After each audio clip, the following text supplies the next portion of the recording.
No me importa que las adaptaciones no se ciñan al libro ni al videojuego. Pueden salir cosas geniales sin tener que copiar totalmente la fuente original. Pero ese no es el problema de Resident Evil 2, Apocalipsis. El problema es que es muy cutre. Vamos con ella. La película empieza justo donde acaba la primera. Los científicos de Umbrella abren la colmena y a los 5 minutos se les comen los zombies. Y atentos que parece que hay uno más rápido que el resto. ¿Por qué? ¿Han aprendido a correr? No se sabe. El caso es que de alguna forma escapan. Los científicos que estaban afuera podrían haber cerrado rápido otra vez la compuerta, pero no. Los zombies escapan y en la ciudad aparecen unos coches negros recogiendo la peña importante de Umbrella que vive en Raccoon City. Entre ellos el profesor Ashford y su hija Angela, que está en el colegio. Me llama la atención lo vacías que están las calles de la ciudad. No tiene sentido porque la infección a gran escala todavía no ha tenido lugar. Eso lo vemos luego. Mirad, todos los chavales están en el cole, la gente parece feliz en sus casitas. Si hubiese habido alguna clase de brote salvaje lo hubiesen puesto en las noticias, en la radio, la gente estaría llamando a la poli, pero no es el caso. Bueno, pues los de Umbrella evacúan a todos menos a Angela, porque su coche tiene un accidente. ¿Qué digo yo? ¿De dónde aparece ese camión si no había puto tráfico?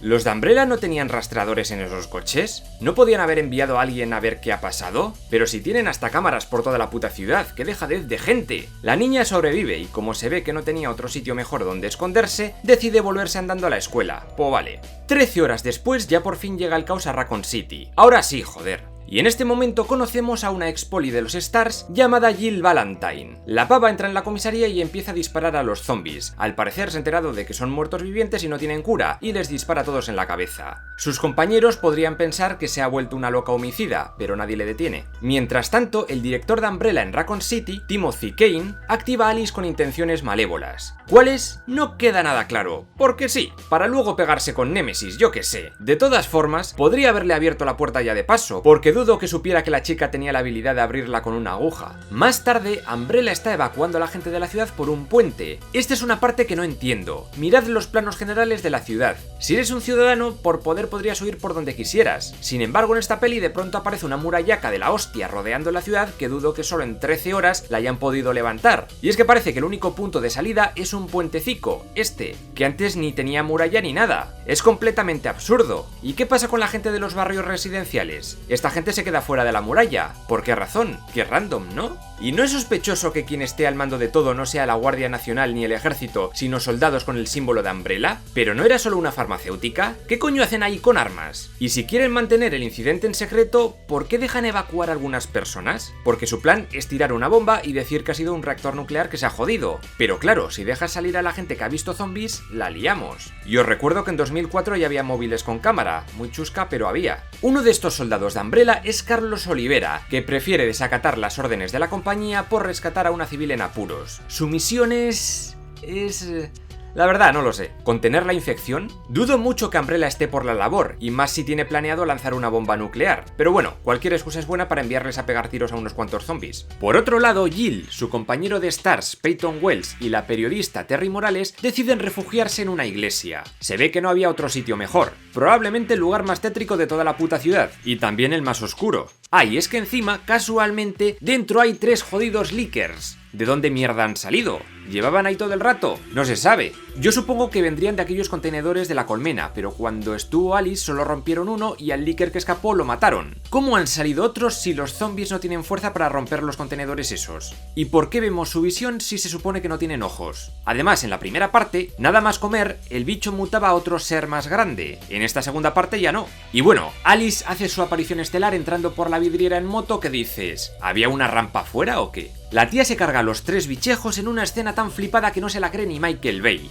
¡Venga ya! Le tira la moto, esta empieza a trepar o yo qué sé. Luego la explota con disparos, aplasta a otro leaker con un crucifijo porque dispara sus cadenas en vez de dispararle directamente al leaker. Joder, es que es un puto cachondeo. Y es que la chavala, ¿cómo mierda sabía que dentro de la iglesia había leakers y los protas estaban en peligro? No tenía forma de saberlo, ni tampoco si entrando con la moto en ese plan iba a matar a alguien sin querer. En fin, como la iglesia no era lo suficientemente darketa para su aventura de zombies, deciden que lo mejor es atravesar un cementerio de noche. ¿Qué podría salir mal? Pues todo, ya que los muertos salen de sus tumbas. Pero la verdad es que no tiene sentido que resuciten los cadáveres de los ataúdes. Si nos han explicado que el virus se transmite por mordeduras, esos cadáveres deberían seguir muertos, ya me entendéis. Y además, ¿cómo salen de los ataúdes? ¿Han aprendido todos la maniobra Kill Bill o qué pasa?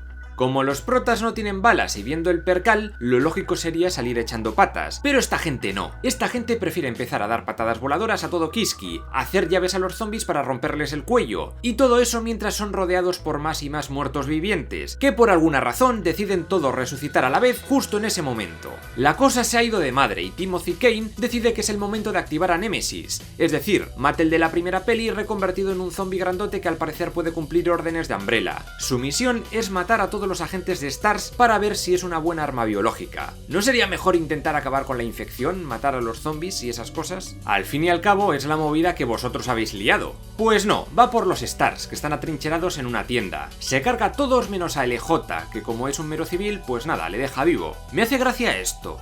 Son STARS, Servicio Táctico Armado de Rescate. Son los mejores. Ya, pues este cabrón con el rifle de francotirador es que no da ni una. Hay que darles en la cabeza, joder. El Dr. Ashford pirateó los ordenadores de Umbrella y empezó a observar la situación de la ciudad a través de las cámaras urbanas. Quiere contactar con alguien para que rescate a su hija, que se ha escondido en el colegio. Logra contactar con Alice y el resto, y también con más gente como Olivera. El trato es básicamente que si rescatan a la niña, él le sacará de la ciudad antes de que ésta vuele por los aires. Y ojo porque les cuenta que Umbrella va a encubrirlo todo diciendo que se produjo un fallo en la central nuclear de la ciudad. ¿Dónde demonios se ve una central nuclear aquí? ¿Y aquí? No hay ninguna. Pero es que si ese era tu plan, ¿para qué dejas salir a gente que puede testificar diciendo que había putos zombies? Salían en coches y con maletas. Podrían haber grabado cualquier cosa, o haber enviado por internet alguna grabación. Si es que al principio de la peli vemos a la televisión emitir en directo la infección del virus. Eso habrá llegado a otras ciudades, digo yo. Por cierto, en la primera parte, tras 1 o 2 horas tras la mordedura, Rain ya estaba jodidísima. Y lo mismo pasa con Yuri. Pero aquí Peyton aguanta sanísimo la hostia de tiempo, hasta que Nemesis se lo carga. Alice se pone a darle de leches, y esto me hace gracia.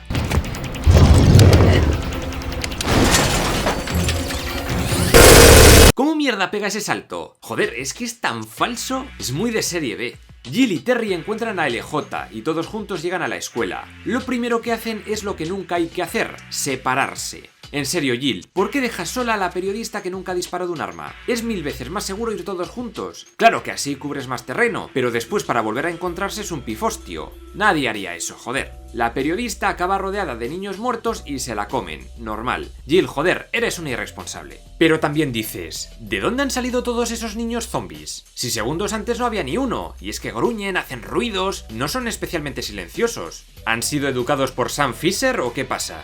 Al final Jill encuentra a la niña. Qué casualidad que justo Angela Ashford sea la única superviviente del colegio. Y la escena da a entender como que están en la misma sala donde se comen a Terry. ¿Por qué Angela se escondería en un aula donde sus compañeros acaban de devorar a una tía? Y lo más gracioso es que cuando Terry muere, la cámara está grabando el buffet libre, pero cuando Jill la recoge, vemos que se está reproduciendo esa misma escena. ¿Cómo coño la cámara ha dejado de grabar y se ha puesto a reproducir vídeos? ¿Y por qué la cría en su mochila lleva el antivirus? ¿Lo lleva todos los días o solo ese? Recordemos que su padre no tenía ni idea de que se iba a escapar el virus. Y la niña es que es tontísima también.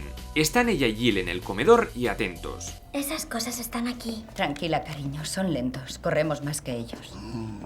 No. Esos no. Aquellos. ¡Apártate! Pero hija de puta, si ya los habías visto, avisa antes, coño, y retroceder sin hacer ruido. Pues no, Jill decide enfrentarse con ellos y empieza a abrir el gas. Sin embargo, mientras están saliendo, la cerilla se le apaga, y nuevamente llega Alice a fliparse a saco. Lanza su cigarrillo, porque matar zombies fumando es cool, y acto seguido cubre a la niña con su manta ignífuga. Y a Jill que le den por culo. ¿Cómo mierda ha conseguido una manta de esas tan rápido? ¿Y cómo sabía que iba a ser útil en esa situación si no podía ver que Jill había abierto el gas? Lo dicho, cada vez que llega Alice, la credibilidad de esta película baja a cotas abisales. Luego Angela cuenta que su padre tiene una enfermedad rara hereditaria y que creó el virus T para que ella no tuviese que ir en silla de ruedas toda la vida. Sin embargo, un día Umbrella le quitó el proyecto. Pero su hija parece que está infectada por el virus T, aunque no muta. Eso explica que hubiese sobrevivido en el colegio, pero luego vemos que algunos zombies se la intentan morfar. Es extraño. ¡No dispares! ¡No dispares! ¡Está conmigo! Ha hecho un trato con el Doctor Muerte, igual que vosotras. ¡No dispares! ¡Está conmigo! ¿Y tú quién eres? Tenemos que recordar que Alice todavía no ha conocido a LJ. Es la primera vez que le ve. Que alguien esté contigo no significa nada. Esta cagada es muy épica. ¿Cuándo te han mordido? Hace 3 horas. ¿Será Hoy es tu día de suerte. Lo dicho, el virus este va lentísimo, incluso para el difunto Nikolai, que le han mordido los perros hace bastante y no se convierte. En la primera te morías y eras un instant zombie. Los de Umbrella preparan un último helicóptero para sacar a Némesis de la ciudad antes de la detonación, y ahora la misión de los protas es robarlo. Como no, no podía faltar una escena flipada de Alice completamente innecesaria. En serio, esos 10 segundos de peli habrán costado la hostia de pasta. ¿No era mejor haberlo invertido en mejorar la trama? Otra cosa que me mosquea es que están todo el puto rato dándose patadas y puñetazos con todo el mundo, porque dicen que no tienen balas. Pero joder, esa gente de Umbrella a la que dejáis noqueada tienen rifles de asalto. A ninguno se le ocurre cogerlos, de puta madre. Coño, y de pronto llega Kane con más soldados y les detienen. ¿Qué mierda? Vamos a ver, ¿por qué Kane dejaría el campamento seguro para ir allí y encima llevar al Dr. Ashford con él? Para pegarle un tiro básicamente. Luego vamos a ver que se convierte en zombie, aunque no le llegan nunca a morder. Esto es ahora de Walking Dead o algo así. Kane quiere ver pelear a su cachorrito Némesis contra Alice en un combate a muerte sin cuchillos. Es que es tan absurdo y la pelea está tan mal rodada que dan ganas de dejar de verla. Y encima el Némesis es vencido con una patada doble de mierda, no jodas. Y para empeorar las cosas, el monstruo empieza a recordar que una vez fue humano y una buena persona... Espera, ¿eso es un puto muñeco? En fin, que recuerda que es buena gente y se lía a tiros con los malos. Y la escena de acción pues va bien hasta que Alice vuelve a deleitarnos con otra de sus flipadas. Llegan de la nada otros helicópteros y tratan de acribillarla. ¿No se suponía que el último transporte era el helicóptero grande? ¿Y por qué de pronto los que la estaban disparando desaparecen? ¿Por qué si la estaban intentando matar segundos antes, estos soldados no le disparan nada más verla? Y entonces pasa esto.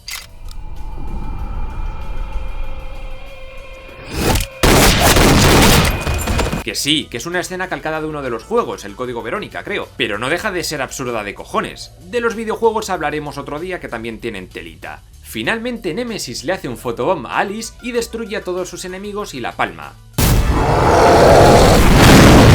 Nuestros queridos protagonistas escapan en el helicóptero y defenestran a Kane, quien acaba siendo devorado por el Dr. Ashford. También por piedad, Angela podría haber pedido que pegaran un tiro a su padre para que no se convirtiera en un ser sorbecerebros, pero bueno, va a acabar calcinado igual. No sabemos cómo, pero tras la explosión todos han logrado salir ilesos, menos Alice, que se ha quedado muñeco. El Dr. Sam Isaacs se lleva su cuerpo para hacer experimentos de los suyos. Y no me puedo creer que queden los restos de todos esos edificios en pie después de tamaña explosión. Llevan la cinta de Terry a las autoridades, pero no sabemos cómo es desacreditada por Umbrella. Me encanta esta parte. Por lo visto, el reactor de la central nuclear tuvo un fallo en la madrugada. El peor desastre nuclear desde el incidente de Chernóbil en Rusia en 1976. No me jodas, sin quitar gravedad a lo de Chernóbil, tras esa explosión murieron como 30 personas, no muchas más. Sí que luego hubo hospitalizaciones, evacuaciones y un montón de casos de tumores y esas mierdas. Pero joder, lo de Raccoon City ha sido una salvajada, creo que son dos casos incomparables. En fin, en la última secuencia de la película vemos que han pasado 3 semanas, y en las instalaciones de Umbrella en Detroit, el Dr. Isaacs ha logrado curar a Alice, o resucitarla, o clonarla, yo qué sé. Pero la cosa sale de culo, porque la tía empieza a recordarlo todo y escapa. Aparte de una seguridad nimia, ahora Alice parece que tiene poderes telequinéticos rarunos que funcionan a través de cámaras y pantallas. Y esto es lo más raro de todo. Los agentes de Umbrella la tienen rodeada y de pronto llegan Jill y Carlos y con un permiso que se sacan del ojete ya se pueden llevar a esa mujer semidesnuda del porche. ¿Pero qué me estás con Tyner? Si han dado la alarma será por algo. Además, las caras de Jill y Carlos han salido en todos los putos telediarios porque tienen una orden de busca y captura. Vamos, que sus caras las conoce todo Dios. Y más los de Umbrella. ¿Cómo estos agentes dicen ¡oh, un permiso! Venga, va, llevaos esta pava, tiene sentido. Y también, ¿qué pintan ahí? Quiero decir, ¿cómo sabían que justo ese día a esa hora iban a despertar a Jill y esta se iba a escapar? Era imposible de prever. Además, la última vez que vieron a Alice estaba muerta de cojones. ¿Y por qué se llevan a la niña con ellos? Que es una misión peligrosa, joder. También, ¿por qué hay como tensión cuando el coche va a salir de la instalación en plan ¡igual nos pillan! Si han tenido que entrar por el mismo lugar y todo estaba bien. ¿Y cómo sabe Isaacs, que todavía está medio noqueado en el laboratorio, que unos tíos random han recogido a Alice? ¿Y por qué deja que se escapen? Y lo más importante de todo, ¿qué coño se ha fumado este guionista? En fin, si te gusta el cine, el mundo del guión y echarte unas risas con los fallos argumentales más absurdos, no dudes en suscribirte. Y si te gusta la historia bien contada, te recomiendo mi otro canal, pero eso es otra historia.